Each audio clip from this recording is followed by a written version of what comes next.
Hey, vets, thinking about submitting a VA disability claim? Great. But first, you better start an intent to file, or you're missing out on lots of money. Pay attention. I'm going to break down what an intent to file is, how it works, and the pros and cons you need to know. An intent to file is an official notice you send to the VA that says, hey, I'm planning to submit a claim for benefits, but I need more time to get my stuff together. You can file it online through va.gov, which I suggest, or with VA Form 21-0966. They're good for a year, and it locks in your effective date for back pay. So, what are the benefits of completing an intent to file? Back pay protection. Number one, what does that mean? The date that you did the intent to file, when you do the actual claim and submit it, instead of it starting when you submit it, it starts when you did the intent to file. So, that is many months of money that will be back paid. It will be a separate check that will get populated into your account. I've seen usually take about 1, 2, 3 months. With them, what's in it for me? Gives you time to gather evidence. You got to get the nexus letters, buddy statements, DBQs, whatever it is that you need to get a strong case to the VA. I think there's a lot of veterans that do not put a strong case up, send to the VA, and then they get pissed off when it gets denied or it's just stuck and they ask questions, they get RFIs back to them. It's just building onto this backlog that the VA has. It's slowing down everybody. So the better that we as veterans do, hopefully, it's the better that the VA will do for us. The other side, there's no risk. There's no fee. It's free to just plug it in. Spend the less than 5 minutes. I'm going to show you exactly how to do it. And then strategic planning. I love planning. If you're working with a doctor, waiting on a diagnosis, just in case maybe some presumptives are going to change in the future, this way you have it ready with a date when you are ready to do your claim. So everyone else is going to tell you, you should do an intent to file when you're gathering evidence or medical records. Makes sense. When you're considering to add conditions to a claim that you have. Makes sense. When you start working the VSO or an attorney, but you're not ready to file. Again, it makes sense. But are they missing something? I think so. WWBD, what would Beeve do? And how I've helped multiple friends work through their intent to file. Every veteran that is not 100% should have an intent to file submitted. Use a day that you can remember. Your birthday, New Year's, date you graduated boot camp, day you got promoted that you were pretty happy about, when you retired, your spouse's birthday. Maybe that can help you remember it. I don't care what date you choose, but choose a date.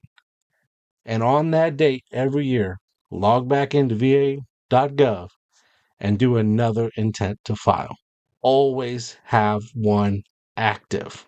You don't know when things are going to change with your health, with your secondary conditions, or with the VA regulations.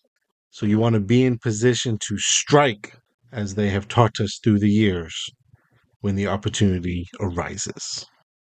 Well, that takes care of the easy stuff. Now, let's get in there for that step by step. Don't worry, it doesn't take long, I promise you. And then what are the cons? I'm going to show you how easy this is. Do not pay anyone to help you set up an intent to file. If you're watching this video and you have a login to YouTube, then you can do this. Just to be helpful, the link is in the description. The hardest part of this process is actually logging into va.gov because they put in all those protections for the, well, let's call them schmucks that try to steal our logins. All right, let's scroll down. You have a couple options here. Number one, do this intent to file online.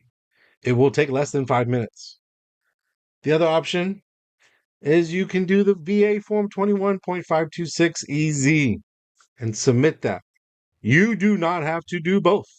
But since you're here, click the button that says start your intent to file and sit back. Enjoy the ride.